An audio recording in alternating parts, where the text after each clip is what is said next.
गांधी ने एक press conference करी और उन्होंने बोला कि देखिए अब कांग्रेस की सरकारें जहां कहीं भी होगी वहां हम जातिगत जनगणना कहेंगे।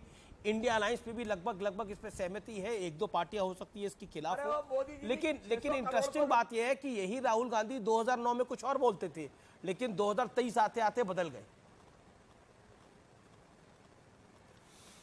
देखिए 2009 और 2023 के अंदर 14 साल का फर्क है।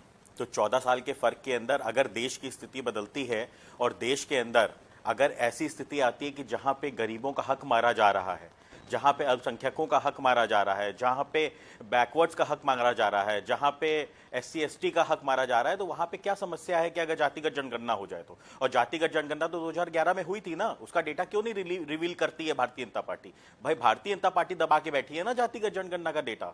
तो ऐसी स्थिति में आपको ये समझना पड़ेगा कि आज देश को जरूरत है। बिहार के अंदर जातिगत जनगणना हुई, क्या सामने आया कि 15% की आबादी 50% का हक मार रही है।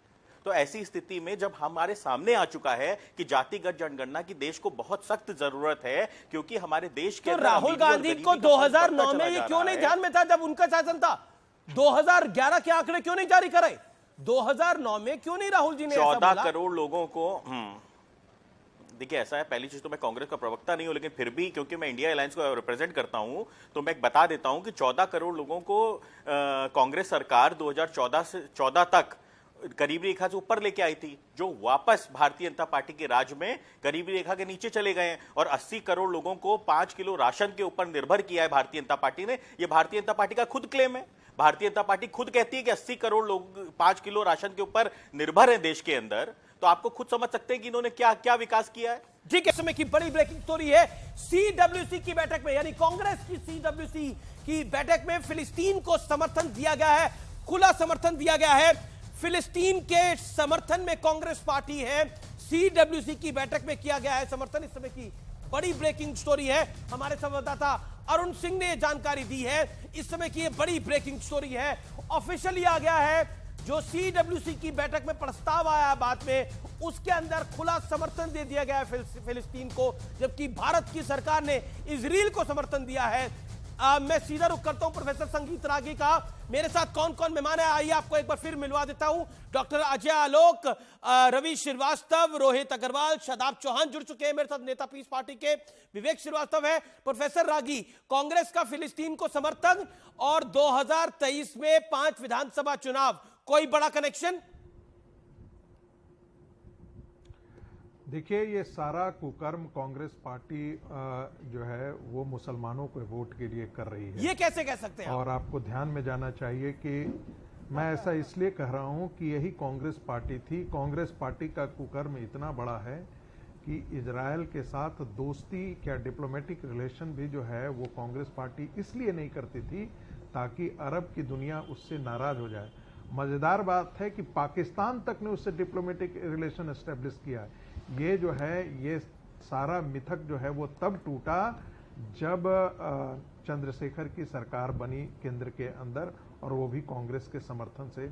उसके बाद भारत और इजराइल के रिश्तों में जो है वो जो कोल्डनेस था वो खत्म हुआ। दूसरी बात मैं कहना चाहूंगा कि ये जो इंडिया है, अब मुझे लगने लगा है कि कांग्रेस पार्टी देश तोड़ने का नेतृत्व कर रही है। और ये मैं इसलिए आरोप लगा रहा हूं कि जानबूझकर के जो काम जिन्ना ने हिंदू और मुसलमानों के बीच में किया था, वो काम हिंदुओं को तोड़ने का आपस में ये जो कॉलोनियल प्रोजेक्ट था, ये जो ब्रिटिश प्रोजेक्ट था कि हिंदुओं को जातियों में विभक्त करके हिंदू समाज को बिखेर दो, इस प्रोजेक्ट को कांग्रेस का नेतृत्व कर रहा है।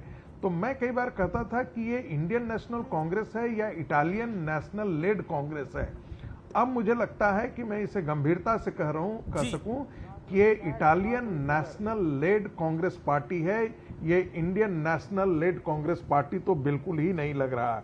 तीसरी बात मैं कह रहा हूं कि एक प्रकार से जातीय जनगणना पर इनके पुरखों ने, काका कालेलकर की रिपोर्ट आई थी, नेहरू जी ने मना किया। श्रीमती गांधी ने मंडल कमीशन के रिपोर्ट को नहीं ये किया। राजीव गांधी ने कहा था कि ये जातीय संघर्ष खड़ा करेगी। इसका मतलब है कि राहुल गांधी और श्रीमती सोनिया गांधी, कांग्रेस का नेतृत्व इस देश में जातीय संघर्ष चाहती है।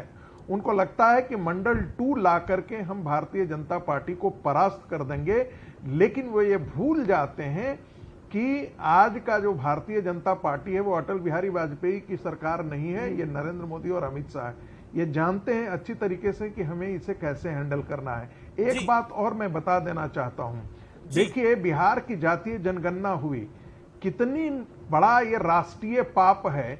137 ऐसी जातियां हैं जिनकी जनसंख्या प्रतिशत 0.1 है। 25 ऐसी जातियां हैं जिनको जनसंख्या 1000 से लेकर के कम है। डेमोक्रेसी के अंदर एक भी व्यक्ति की परिभाषा होती है कि एक भी व्यक्ति हो, लेकिन वह सुरक्षित होना चाहिए। लेकिन ये जो जनसंख्या के आंकड़े हैं, कल जाकर के ऐसी जातियां एक साथ इकट्ठा कर करके, अरे यार सुनो तो सही ना, तुम्हें क्यों इतना परेशानी होती है? तुमने 3 का 13 हो, तुम्हारी कोई राजनीतिक वजूद नहीं है, तुम्हारी कोई राजनीतिक हैसियत नहीं है, तुम पिटे हुए मोहरे हो, तुम बंगाल से पिट गए हो, त्रिपुरा से पिट गए हो, केरला में पिट गए हो, कहीं पर तुम हो नहीं। अननेसेसरली थोड़ा सा धैर्य रखो, धैर्य रखो, धैर्य रखो मित्र। अगर भाजपा समझती है और ये वही कम्युनिस्ट पार्टी है, ये वही कम्युनिस्ट पार्टी है, गद्दारों की पार्टी है ये कम्युनिस्ट पार्टी, जो चीन के समर्थन में खड़ा हो जाती थी। कभी रसिया के साथ पैसे खाती थी, कभी चीन के साथ पैसे खाने वाली कम्युनिस्ट पार्टी जो है वो केजीबी की फाइल छूट रहा है, डायरी पार्ट 1 पार्ट 2 पढ़ लो, पता लगेगा। प्रोफेसर आगे आपने अपनी बात को रखा, आपने अपने 3.5 मिनट का वक्तव्य रखा। और प्रोफेसर चाइना के, अरे यही कम्युनिस्ट पार्टी थी ना जो कहती थी। ठीक है, you made your point, audio down, audio down, audio down. Okay, you